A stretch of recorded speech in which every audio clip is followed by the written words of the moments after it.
La Bourse Paille à la recherche du génie martiniquais est finalement un dispositif qui a été lancé depuis un peu plus d'un mois aujourd'hui. L'objectif de ce rendez-vous, c'était de réaliser un point d'étape avec les partenaires. Pour nous, pour l'équipe de la Bourse Paille, ce sont des individus et des entreprises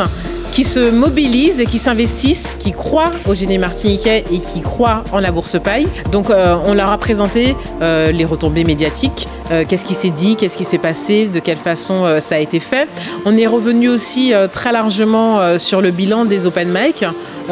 pour expliquer un petit peu comment ça a été vécu par les candidats, comment ça a été vécu par les socio-professionnels et puis comment nous aussi, équipe de la Bourse Paille, nous avons vécu ces rencontres. On a aussi pu expliquer aux partenaires quelle serait la suite du dispositif de la Bourse Paille, notamment avec les 4 semaines de bootcamp,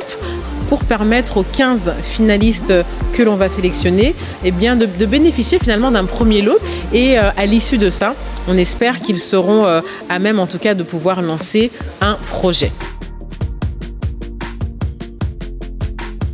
Notre objectif, c'était d'obtenir une 50aine d'inscriptions et on est extrêmement satisfait puisqu'au final, c'est 110 personnes qui se sont inscrites sur notre site pour participer aux Open Mic des 7, 8 et 29 janvier. Quand j'évoque donc ces 110 inscriptions, vous vous doutez que ça a demandé la mise en place d'une organisation assez conséquente. Donc déjà en amont avec le gros dispositif de com de la Bourse Paille, et également une mise en place informatique qui a permis de recueillir toutes ces inscriptions sur notre site internet, mais aussi et surtout, une fois que la personne est inscrite, toute une organisation dédiée pour que le parcours du candidat soit le plus fluide que possible, une fois sur place à la Coup Digital. Donc effectivement, c'est ici que se sont déroulés les Open Mic. Donc pour comprendre un peu ce qui s'est passé, le candidat était d'abord reçu au rez-de-chaussée par une équipe d'infirmiers et infirmières. Après, le candidat a été reçu à l'accueil de la Coup Digital, puis pris en charge par le duo vidéaste et photographe qui ont fait des prises de vue avant d'inviter le candidat à patienter. Ensuite, une fois que l'heure de son rendez-vous arrivait, le candidat était pris en charge dans une des 2 salles où des binômes l'attendaient, donc des binômes composés d'une personne du Pôle emploi et d'un socio-professionnel